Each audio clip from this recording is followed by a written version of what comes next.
Hello everyone. तो आज हम शुरू करेंगे आर्टिकल या एसे का सीरीज नंबर 4।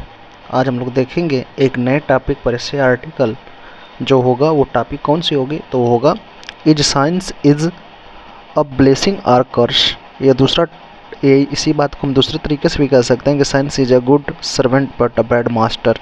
या तीसरा भी हो सकता है कि science has made many lazy and dull. या चौथा ऑप्शन ये भी हो सकता है कि science at boon or bane. और पांचवा ऑप्शन ये हो सकता है कि science has made man its slave. ये सारी जो टॉपिकें हैं, अगर इन सारी टॉपिकों में से कोई भी टॉपिक पर आएगा बोर्ड के पेपर में आपके या आपके छमाही के पेपर में, तो आप क्या कर सकते हैं, आप इन 6 टॉपिक को मिला करके केवल एक ही जो हम आपको लिखवाने जा रहे हैं वही आप लिख लेंगे।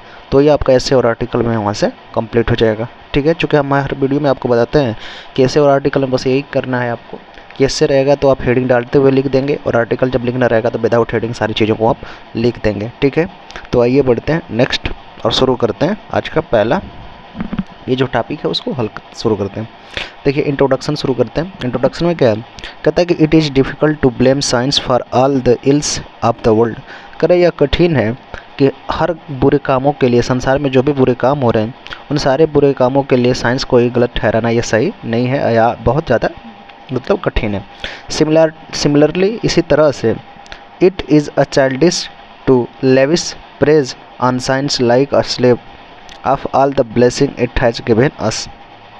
इसी तरह से ये बचकानी बातें होगी कि हम न तो इस बात को पूरा तरह से ये कह सकते हैं कि जो सारा बुरा हो रहा है वो साइंस की वजह से, और जो पूरा सब कुछ अच्छा हो रहा है वो भी साइंस की वजह से ही हो रहा है। कहता है कि in itself science is only systematised body of knowledge which man has earn with his own Endeavour. यानी कि साइंस को हम मान सकते हैं कि एक क्या है कि एक प्रणाली है जिसको मानव ने बड़ी मेहनत के साथ, बड़ी कठिनाई के साथ, बड़े ज्ञान के साथ इन सारी चीज़ों को साइंस के बारे में अध्ययन करके नई नई खोजों को, तकनीकों को निकाला है। कहता है कि इट इज़ नाइदर गुड नार बैड बाय इटसेल्फ। साइंस अपने आप में न तो बहुत अच्छी है और ना ही बहुत बुरी है। कहता है कि it is a gift of knowledge possessed by man. कह रहा है कि ये जो है ये केवल एक उपहार है जो मानव के द्वारा प्राप्त है। Ultimately it is the man who is more important than his gift. और आखिरी में ये देखा जाए तो मैन जो है, जो साइंस का निर्माण करके एक उपहार कमाया है, तो उस उपहार से अर्थात साइंस से जो ज़्यादा इम्पॉर्टेंट जो है वो कौन है? तो मानव है। It's all depend on how he uses the gift of science. क्योंकि मानव ही है जो क्या कर सकता है, वो जान सकता है कि जो साइंस का उपयोग है या प्रयोग है उसको किस ढंग से किया जाना चाहिए। कहता है कि whether he uses science in the interest of human happiness and prosperity और whether he use to destroy humanity. ये मानव के ऊपर डिपेंड करता है कि वो मानवता के लिए साइंस का प्रयोग करना चाहता है या मानव की बर्बादी के लिए साइंस का प्रयोग करना चाहता है। देखिए, मानव की मानवता के लिए बस यही हो गया कि जितने भी गाड़ी घोड़े हैं, सुख सुविधाएं हैं, जिससे आदमी अगर किसी को मान लीजिए बीमार है और उसको जल्दी से जाना है तो गाड़ी से आप जल्दी से चले जाएंगे। ये हो गया मानवता के लिए। और मानव की बर्बादी के लिए मतलब आप लड़ाई झगड़े में एटम बम फोड़ दें तो ये क्या हो जाएगा, गोलीबारी चला दें तो ये क्या हो जाएगा, मानवता की बर्बादी हो जाएगा। ठीक है, आइए बढ़ते हैं आगे है इम्पॉर्टेंट ब्लेसिंग ऑफ साइंस। जो साइंस का ब्लेसिंग है मतलब अच्छा कारण है। देखिए, चूँकि हम इसमें दोनों पढ़ेंगे कि इसमें अच्छाई क्या है, बुराई क्या है, तब उसमें हम समझेंगे कि अच्छाई क्या क्या है साइंस की। कहता है कि so numerous are the blessing of science. कह रहा है कि साइंस की बहुत सारी खूबियाँ हैं that it would be difficult to enumerate them. और ये बहुत कठिन होगा कि हम उसको क्या करें, छोटा करें, अर्थात कम तारीफ करें। ये हमारे लिए बहुत ज़्यादा डिफ़िकल्ट होगा। क्यों? क्योंकि जो साइंस है उसकी बहुत सारी खूबियाँ हैं। That science has made human life comfortable and prosperous. क्योंकि जो साइंस है मानव के जीवन को आरामदायक और सुख समृद्धि वाला बना दिया है। कहता है कि will be readily admitted by all. और जिसके द्वारा सभी लोग इस बात को जानते भी हैं बढ़िया से।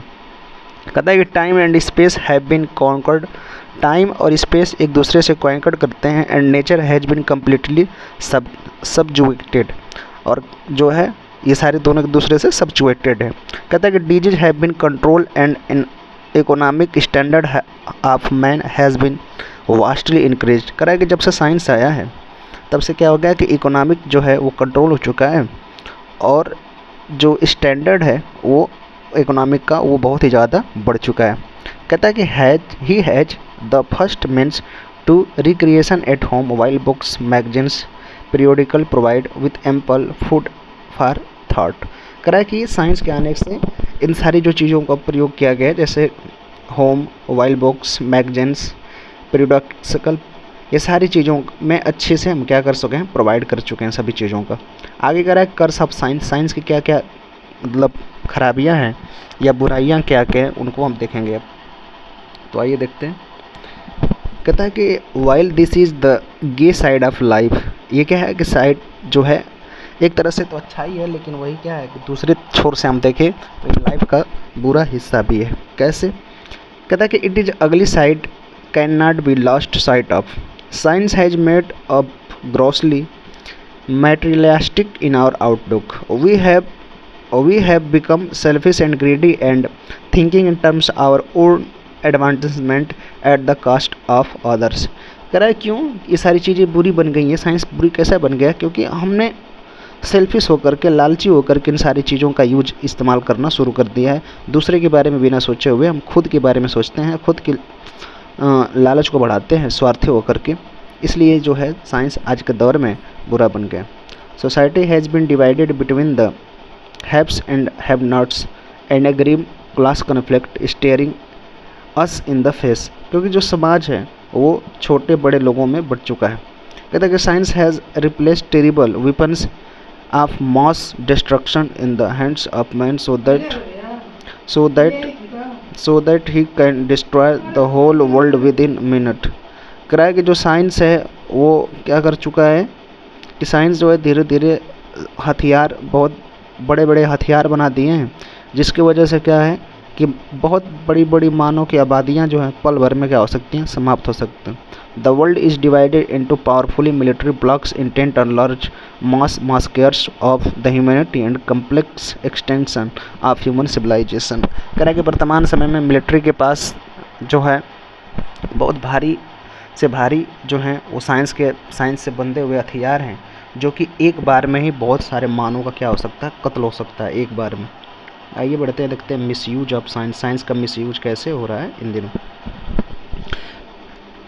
तो कह रहा है कि while all this true the question is who really responsible for all this calamity. कहता है कि वाइल ऑल दिस ट्रू, जब ये सारी जो चीज़ें सही हैं तो द क्वेश्चन इज ये है कि who is really responsible for all calamity, कि इन सारी विध्वंसक चीज़ों के लिए कौन जिम्मेदार है, साइंस आर मैन, साइंस जिम्मेदार है या आदमी। Really it is the man who is to be blamed for all his misfortunes. और ये कह रहा है कि मेरी नज़र में यही है, मानव ही है कि जो सारी चीज़ों को ये कर रहा है, उसी हुई इस बात को, मतलब मानव को ही इसके बात के लिए, मतलब इस बात के लिए ब्लेम देना चाहिए। कहता है कि he has been constantly misusing science for his own selfish and, क्योंकि मानव ही है जो अपने स्वार्थ के लिए साइंस के बुरी तरह से यूज कर रहा है। The aeroplane for example at the swiftest means of communication is certainly a big blessing of science. कह रहा है कि जो एरोप्लेन एक तरह से क्या है, सबसे अच्छा उपहार है साइंस का, but man in his madness has been using it for the dropping deadly bombs and devastating thickly populated cities. लेकिन आज के समय में क्या हो रहा है कि उसी जहाज़ से, जो जहाज़ पहले एक दूसरे के यहाँ जाने में आने में जल्दी से सफ़र तय करने के लिए आसान हुआ करता था, आज उसी जहाज़ से क्या किया जाता है कि एक देश दूसरे देश के ऊपर क्या कर देता है, बम गिराता है और छोटी छोटी शहरों को क्या कर देता है, तबाह कर देता है। The atom bomb will destroy the world but the use of atomic energy for peaceful purpose can turn this world into heaven. So it is not science but it use और misuse is significant point. Science is neither a blessing nor a curse. Science जो है, विज्ञान जो है, ना तो वो अच्छाई है और ना ही बुराई है। कहता है कि it is for its user, ये डिपेंड करता है इसके इस्तेमाल करने वाले लोगों पर। कहता है कि जैसे the man they decided whether he wants to use science और blessing for misuse of it is as a curse. ये जो मानव के ऊपर ये डिपेंड करता है कि वो इसका इस्तेमाल कैसे करना चाहता है, ब्लेम के लिए, लाभ के लिए या किसी व्यक्ति की हानि के लिए। आगे बढ़ जाते हैं तो आगे पढ़ने के हम लोग कंक्लूजन के पास जो निष्कर्ष निकालेंगे, तो निष्कर्ष में क्या है, कहता है कि ultimately man is the master of science and not science the master of man. और आखिरी में हम यही कह सकते हैं कि जो मैन है वही क्या है, विज्ञान का मालिक है, ना कि विज्ञान जो है वो साइंस